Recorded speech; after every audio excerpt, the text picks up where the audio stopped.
Hi, my name is Polly Baldridge, and I don't know when someone last read a story to you, but I would like to read one to you today. This is a Christmas book entitled Great Joy by Kate DiCamillo with illustrations by Bagram Ibatoulline. And I hope I've said those names correctly. So, Great Joy, with lots of title pages. The week before Christmas, a monkey appeared on the corner of Fifth and Vine. He was wearing a green vest and a red hat, and with him was a man, an organ grinder, who played music for the people on the street. Hope you can see the illustrations. In the daytime, when the sun shone, the sequins on the monkey's vest glittered and flashed, and from the window of her apartment, Frances could see the tin cup he held out to the people who walked by. Sometimes, if it was very quiet for just a minute, she could hear the music. It came across the crowded sidewalk and up through the windows, and even though the organ grinder and the monkey were just across the street, the songs sounded sad and far away, like the music from a dream. "Where do they go at night?" Frances asked. "Who?" said her mother. "The man and his monkey." "Oh, Frances," said her mother, "don't ask me questions that I can't answer. I'm sure they go somewhere. Everyone goes somewhere." "But where?" said Frances. "I have no idea," said her mother. "Turn around." Frances turned. Her mother pinned the bottom of her robe. "There," said her mother. "Now all I have to do is hem it, and you'll be ready. Have you memorized your line?" "Yes," said Frances. "Are you excited about the pageant?" "Yes," said Frances, and she turned away from her mother and looked out the window at the monkey. That night Frances made herself stay awake. She hummed songs and said her multiplication tables. She named the capitals of each state: St. Paul, Tallahassee, Harrisburg, one after the other. Every time she felt as if she might fall asleep, she shook her head and pinched her arm and opened her eyes wide. Finally, at midnight, Frances got out of bed and crept down the hallway to the living room. She looked down into the street. She saw the organ grinder, but where was the monkey? Her heart thumped, and then she saw him tucked inside the man's overcoat, his small red hat still on his head. "Look at me," Frances whispered. "Look up here." It was the organ grinder who looked up, took his cap from his head, and raised it to her.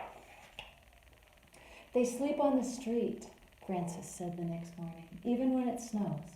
"Oh, Frances," said her mother, "maybe they could come for dinner." "No, they can't come for dinner," said her mother. "Why not?" "They're strangers, that's why. Eat your breakfast, Frances. You've got a big day ahead of you." All that day it snowed, but by evening, in time for the pageant, the sky cleared. The snow was so deep that Frances had to wear her boots for the walk to the church. The organ grinder and the monkey were still on their corner. Frances ran up and put a nickel in the monkey's cup. "I'm going to be in the Christmas play tonight," she said. "I get to wear wings, and I have one line to say. Do you want to hear it?" "Frances," her mother said, "we're going to be late. Let's go." "You can come," Frances said, turning back.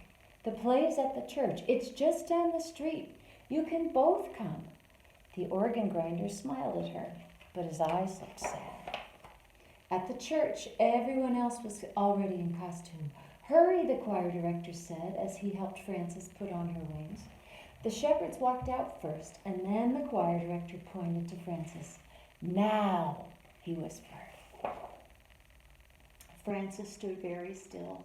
She opened her mouth, but the words would not come. "Say it," whispered one of the shepherds. "Say it," hissed an angel who did not have any lines of her own.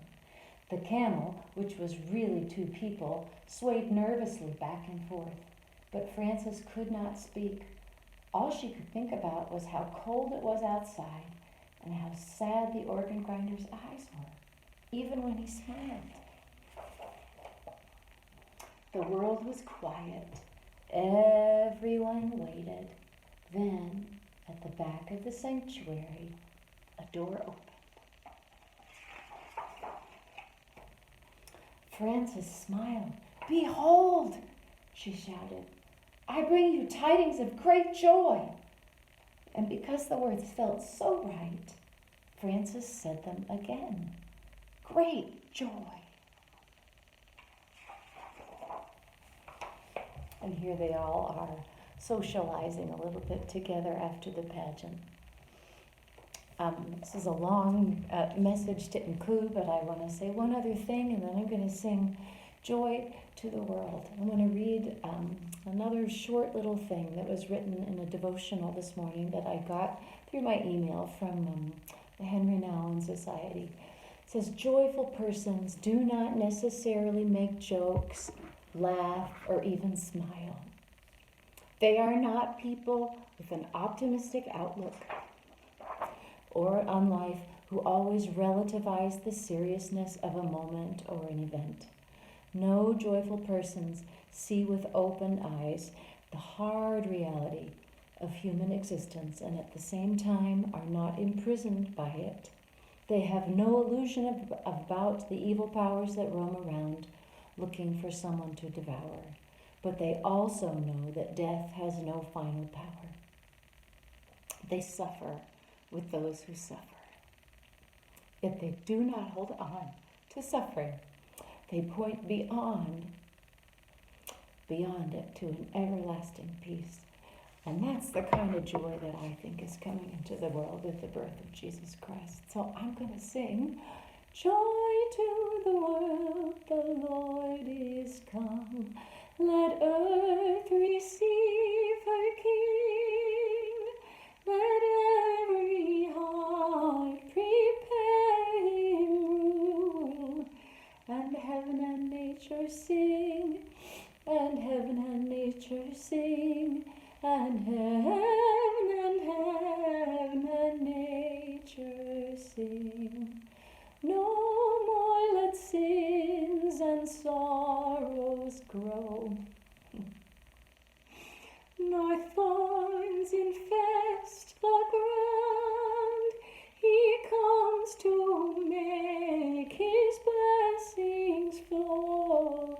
Far as the curse is found, far as the curse is found, far as the curse is found."